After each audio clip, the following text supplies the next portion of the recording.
Russo here, and in this video we're going to talk about high value men versus the woman cheating. Now, let's talk about evolutionary psychology. There's a dichotomy here. We know that high value men, the king figure,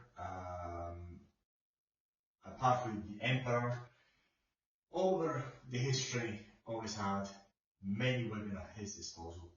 So nowadays, in modern days, although, how can I put it? It is culturally, there's a veil that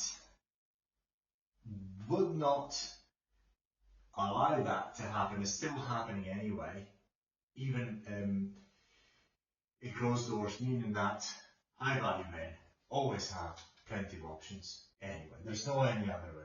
Always have many options. Now, so what happens when a woman, so the other thing I want to do to also make sure it's quite clear, a man has, a man or an emperor, whatever you're going to call it, or a high standard valued man, always has many options and usually has the main woman, could be the wife or not, could be the main girlfriend, and then other ones on rotation. It happens all the time.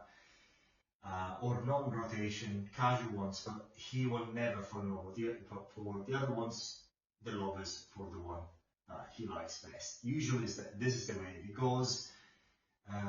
Sometimes it's not, sometimes it doesn't get attached and whatnot. But what I'm trying to say here is that the man can have many women without being emotionally attached, whereas the woman, whenever she does it, 80% of the cases, again, is evolutionary psychology. You can look it up pretty much.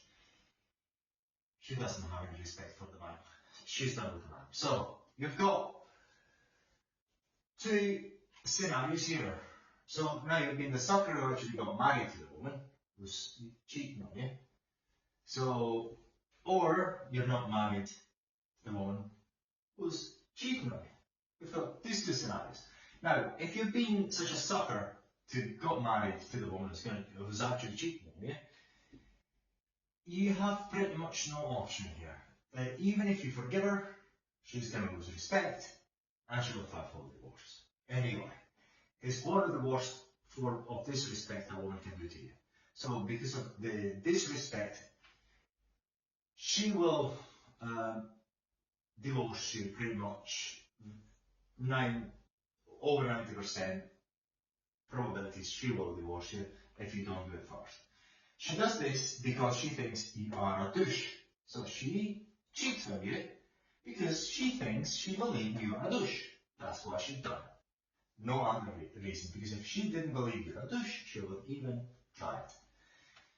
Now, because you've been such a douche in reality to be married to a woman who's cheated on you, at least you can feed some lawyers, and at least what's going to happen, she's going to run away with that man or any other man and enjoy 50% of your estate. And by the way, if you fight it, you're going to get lawyers a bit richer. If you don't fight it, you just give her 50% or whatever she's owed. But usually it's 50%. If you've got prenups, maybe a bit less. She's going to get something anyway. So there you go. This is the situation. So if you've been a douche, which actually the fact that she cheats proves that you're a douche, because it also confirmed by the fact that you're married to somebody who cheated on you. So I understand this pretty much. Everything makes sense. If you're not married, it looks a different case. You're married, you've got a number of options. I'll actually explore you a few of them. One is you walk away anyway. But look at different scenarios. If you don't believe me, look at the data. So what you do, you walk away. You go in two main ways. One, you can explain why you're walking away. You look, you cheated on me. You just don't call her names because it's really stupid to go to insult a woman who cheated on you. This is really low value.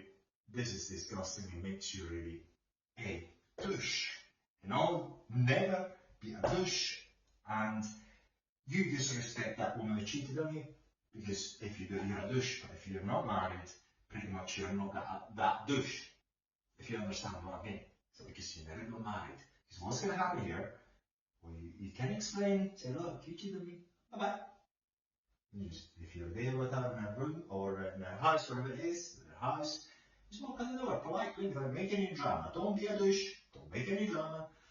Just praise her because she's such a great woman. She's willing to share all these very beautiful details with you. At least she told you so. Okay, so you praise her. You need to praise the woman because you're not a douche because you never got married. Understand the point? You're not a douche because you never got married. And she cheated on you, therefore you just praise her, she told you, no, that's all, you know, you're great, you know, obviously, you're so attractive and so on, you just out of the way. But always leave it in good terms, don't be a freaking douche.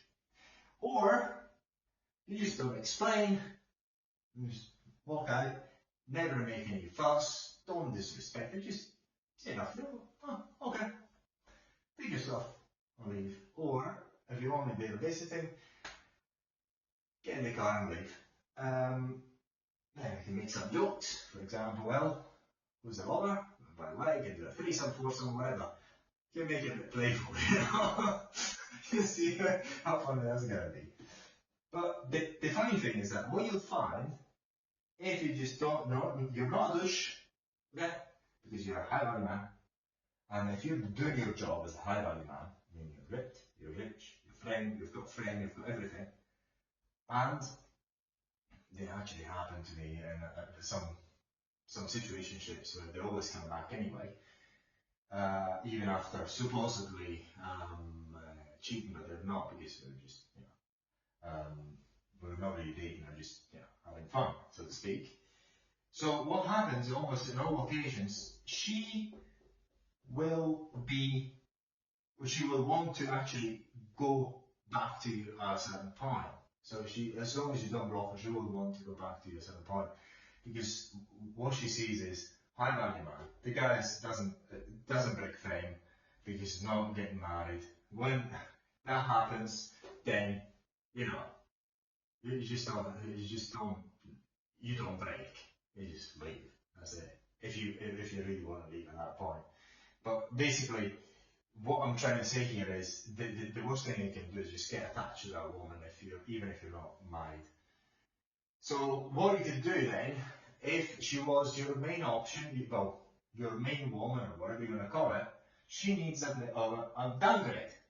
So she can be one of your lower options. You can see her maybe every 6 months, 3 months when you've got some time available to you, and then you just start upgrading the other options you've got. But remember, because you're a high value man, you always got options. So, woman cheats, no problem. You're not married because you're not a douche. If you're a douche, then you're married, the woman cheats. Easy. And if you're married to the woman who cheats, you lose 50%. Give it to her, and she's going to enjoy it with a guy who's going to be better than you. And then she's going to be enjoying that wealth in the bedroom as well with the other guy, and maybe in the kitchen, and other very nice places, forest and so on, in the car, whatever. You know. So remember, you're a high value man, don't be a douche.